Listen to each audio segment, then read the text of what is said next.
マサトさんはお願いすると何でも私の言うことを聞くから都合がいいですよ。勝手に夫の口座のお金を使った嫁のサキさんは笑いながら私にそう告げてきた。なんてこと言うの。口座のお金も使い込むようなあなたにカードは渡せない。返して。何を今さら。カードを返そうとしないサキさんに私も必死で訴える。何やってんだ。すると帰ってきたマサトが声を荒げてやってきた。マサトさん、これ見て。サキさんは私が証拠を突きつけるために持っていた通帳を奪ってマサトに見せる。お母さんがお父さんの貯金を使い込んでいるの。指摘したら逆ギレされて。何してくれてるんだ。母さんがそんな人だと思わなかった。私はやってないわ。信じて。サキがいつも母さんから嫌がらせを受けていると言っていたが、金まで使い込んでいるとは。父さんが病気になった途端これかよ。マサトは全く信じてくれない。私へ向ける憎悪のこもった目が恐ろしく、何より悲しくて、私は何も言えなくなってしまう。愛情を持って育てたマサトに、ここまで言われるとは思ってもいなかった。母さんは父さんの介護を続けてほしいが、もし父さんに危害を加えるようなら出て行ってもらう。そんな。サキさんはニヤニヤ笑っており、私は悔しさと絶望感でいっぱいになった。私はよしこ、78歳。夫と2人暮らしをしている。夫の健吾は元弁護士で、不自由のない暮らしをさせてくれていた。夫は若い頃不動産を購入し、退職した今も不動産収入で十分なくらいの収入があった。私は結婚とともに退職し、専業主婦をしている。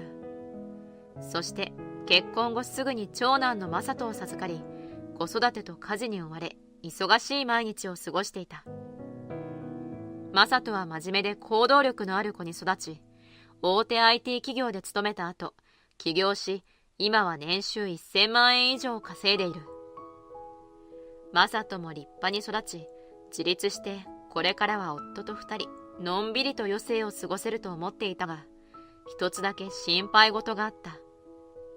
それは、マサトの嫁、サキさんだ。最初は明るくて愛嬌のある人だと思っていた。しかし、本性は全く違った。たまたま息子夫婦が家に来ていた時、マサトは仕事の電話が来て別室におり、私はお手洗いに行くため席を外した。リビングに戻ると、サキさんの声が聞こえ、ふと何の話をしているのか気になって耳をそば立てた。へえ、お母さんが今日使っているネックレスはお父さんがプレゼントしたんですね。いいな。そこまで高価なものじゃないよ。でも、私そういうプレゼントってほとんどもらったことなくて。マサトは買ってくれないのか？マサトさんは仕事が忙しいので、そんなのないですよ。お金も生活費だけもらっているので、全然自分で使えるお金がないんです。欲しいものなら何でも買ってもらえるお母さんが羨ましい。そうか。なら少しお小遣いをあげるから好きなものを買いなさい。いいんですか？嬉しい。お父さんかっこいい。あからさまにこびるような言い方に私はモヤモヤする。マサトが生活費しか渡していないなんてそもそも本当だろうか。サキさんが身につけている洋服はどれも有名ブランドのものばかり。ブランド物などに興味のない夫は気がついていないようだが、決して専業主婦のサキさんが簡単に買えるようなものじゃないはず。夫は自分の衣類などにはお金を使わないが、よく困っている人がいたらお金を貸してあげていた。だからサキさんにお金をあげたのもいつものことくらいで、その日は気にしなかった。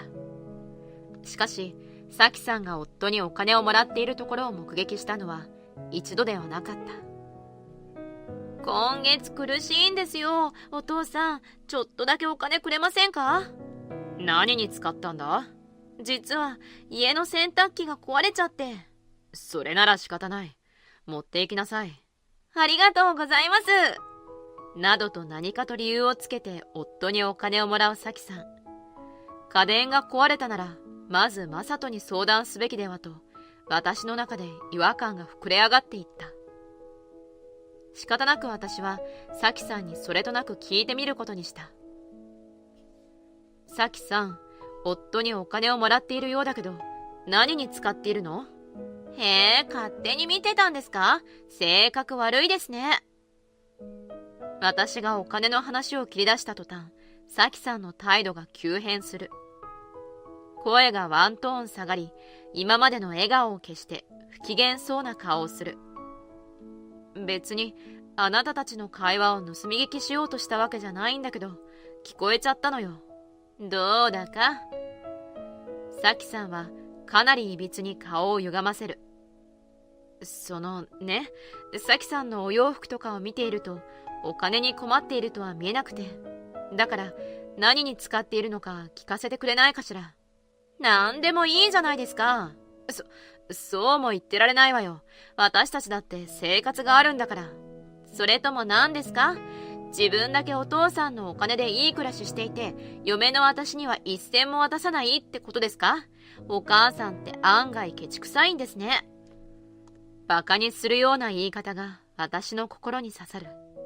私は夫のお金で好き勝手遊んでいないし、独り占めするつもりもない。言い返そうとしたとき、サキさんが耳元で囁く。マサトさんに言っても無駄ですよ。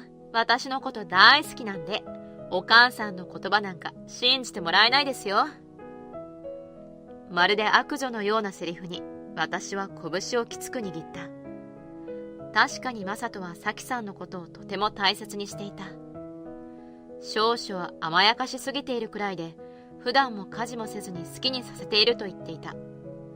サキさんもマサトの前ではいいこぶっているので、まさか裏の性格がこんなに悪いと思っていないだろう。大切な一人息子との間に溝は作りたくはない。マサトにどう説明したら信じてくれるか考えてみたが、いい案も浮かばず、サキさんのことを相談することはできないまま時が経ってしまった。そして数年後、夫が脳梗塞で倒れてしまう。懸命に治療やリハビリを行ったが、後遺症として右半身麻痺と失語症が残り、介護が必要な状態になってしまった。手すりを使って何とか立てるものの、車椅子への乗り降りは介護が必要で、トイレや入浴も同様に一人ではできなくなっていった。施設に入所するかどうか悩んでいるとき、サキさんが同居すると言い出した。お父さんにはお世話になっていますし、長男の嫁として同居させてください。でもサキは大丈夫か？父さんの介護も大変だぞ。大丈夫。経験はないけど私も頑張るから。心配するマサトにサキさんはガッツポーズを作って笑う。まさか介護を手伝ってくれるとは思わず、私は少し感動してしまう。今までお金をもらっていた恩を返すつもりで同居してくれたのかもしれない。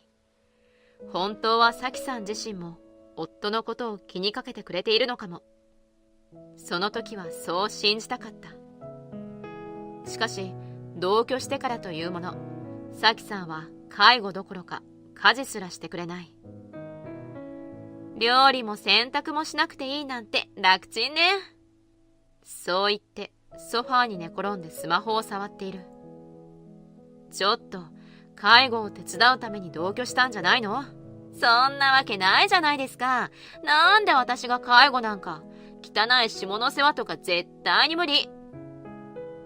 夫にも聞こえるような声で言い放つサキさんに私は憤った。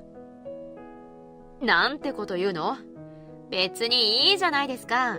どうせお父さんも何言ってるのかわかんないんだし、文句あるなら言ってみてくださいよ。夫は脳梗塞の後遺症で話すことも書くこともできなくなった。しかし言葉を理解しているようで、質問するとうなずいたり首を振ったりしてコミュニケーションをとっていた。だからきっとサキさんが言っていることもわかっている。ただでさえ体が自由に動かなくなり精神的にショックだろうに、こんなにデリカシーのないことを言われるなんて耐え難いはずだ。夫のことを思うと、私は怒りが抑えられなかった。好きで介護されているわけじゃないの。家事も介護もしないで、そんなこと言うなら出てってちょうだい。しかし、サキさんは何も言い返さず、スマホを取り出して電話をかけ始める。そしてつながった途端、泣き真似を始めたのだ。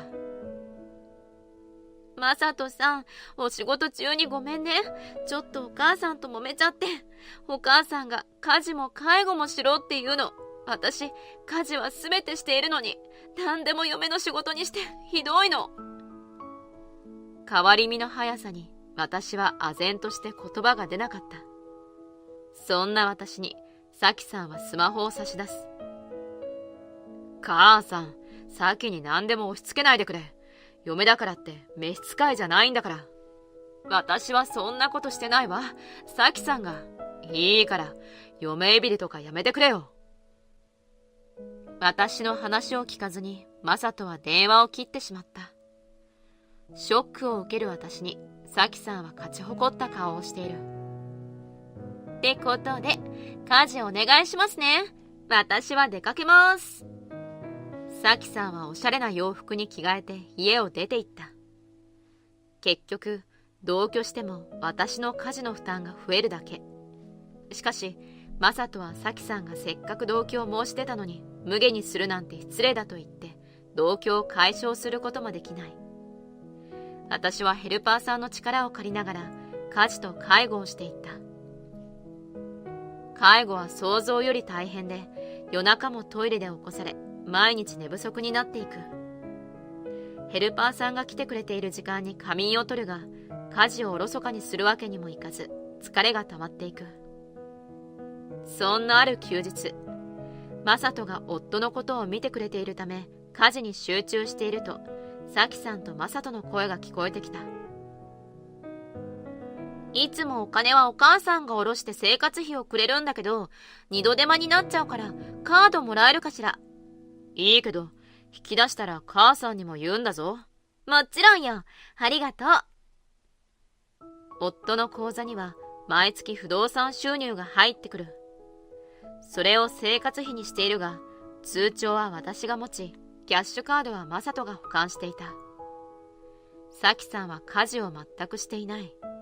もちろん、生活費や食費などもサキさんに渡していない。サキさんは何を言っているのだろうかと話に入ろうとしたとき、キャッシュカードを持って嬉しそうなサキさんが廊下に出てきた。ちょっと、生活費ってどういうこと？何のことですか？とぼけないで。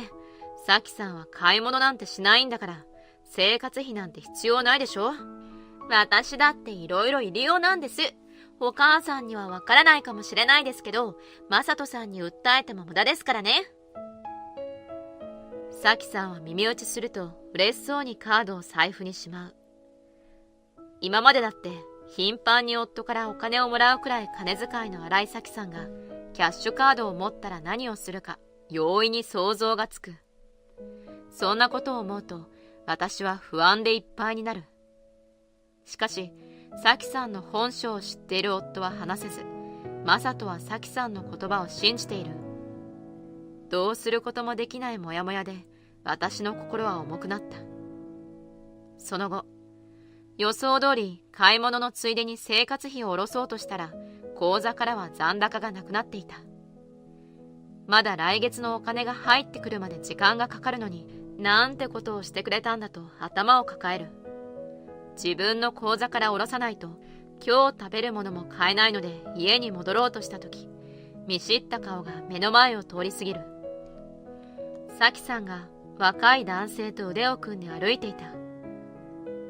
これ、前にあなたが欲しがっていた時計、よかったら使ってね。何やら親しげに男性と話し、ブランド物の包み紙のプレゼントを渡している。今までただ金遣いが荒いだけだと思っていたのに、それだけでなくマサト以外の人にお金を使っていたなんて。私はサキさんが帰宅するとすぐに今日見たことを問い詰めた。サキさん、今日男の人と歩いていたわよね。何のことですか？サキさんは一瞬顔をこわばらせたが、すぐに挑発するような顔つきで私を見る。見たの。あなたが若い男の人と歩いているところを。はあ。で、口座の残高がなくなっていたけど、あの男のプレゼントも口座のお金で買っていたりしているの？私は通帳を見せながらサキさんを問い詰める。だったら何ですか？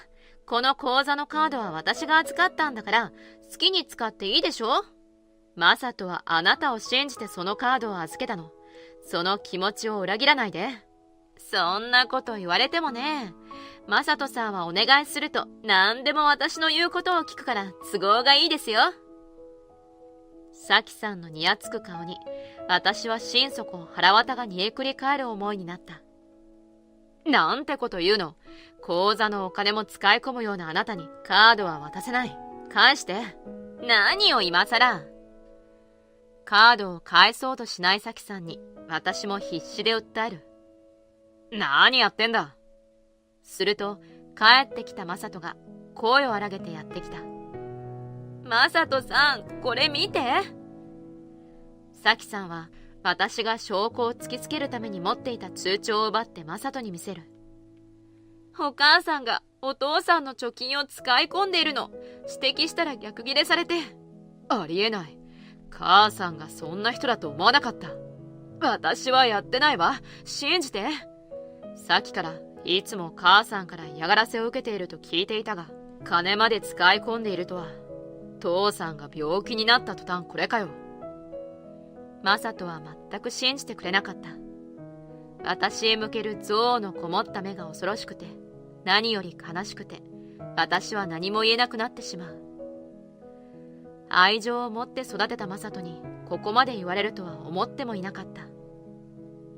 母さんは父さんの介護を続けてほしいが、もし父さんに危害を加えるようなら出て行ってもらう。そんな。サキさんはニヤニヤ笑っており、私は悔しさと絶望感でいっぱいだった。マサトたちがいなくなった後、私はショックに打ちのめされ、夫に寄り添って涙を流す。夫は左手で背中を撫でてくれる。夫が味方でいてくれることだけが心の支えだった。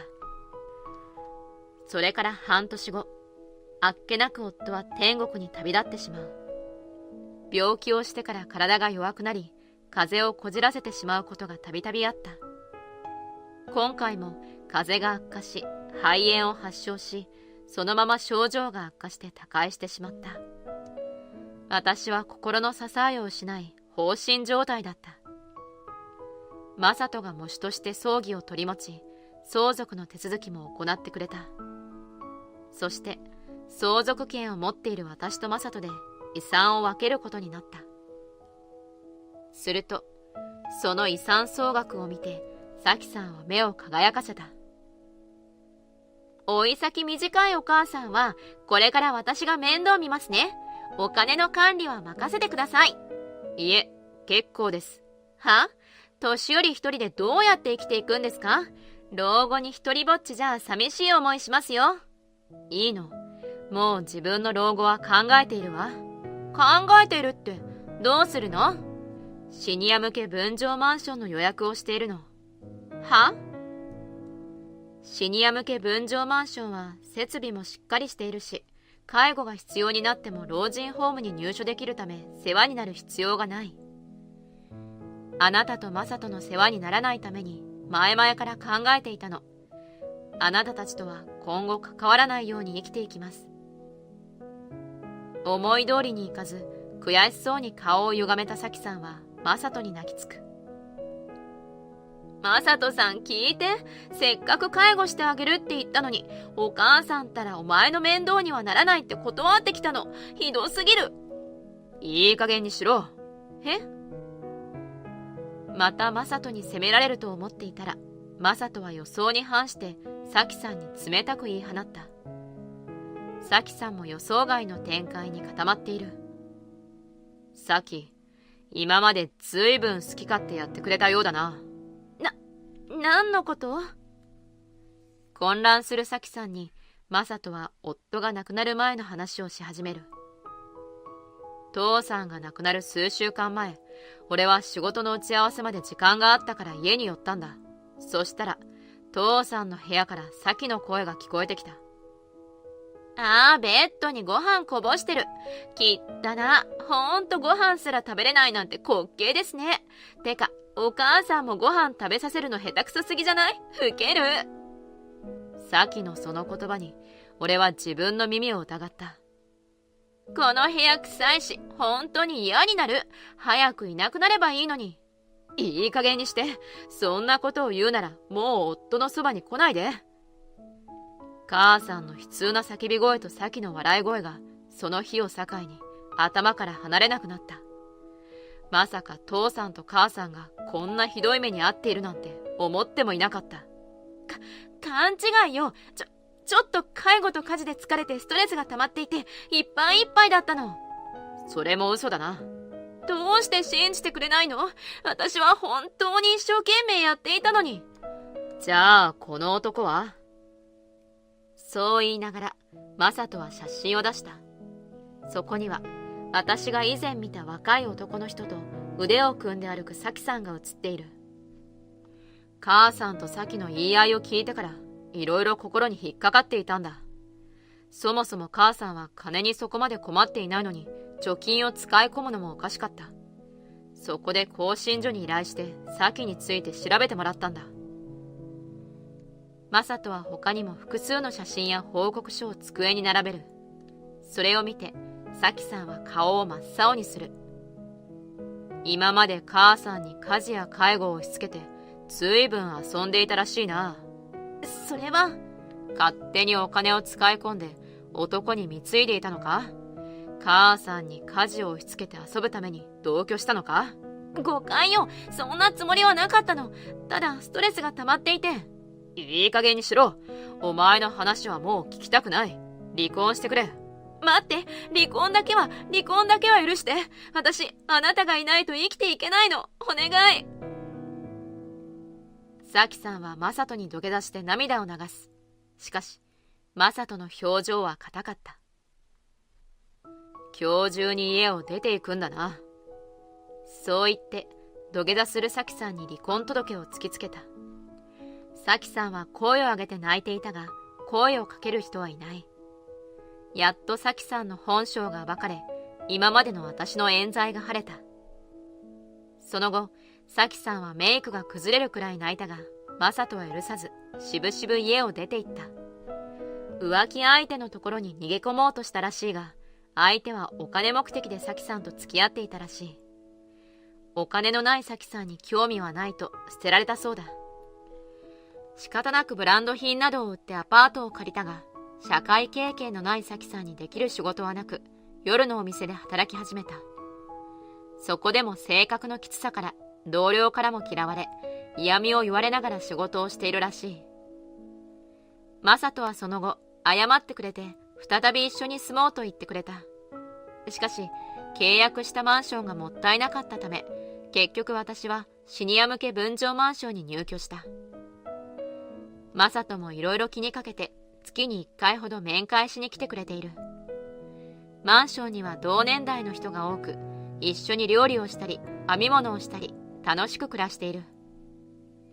残り少ない人生を亡くなった夫の分までこれからは謳歌していこう。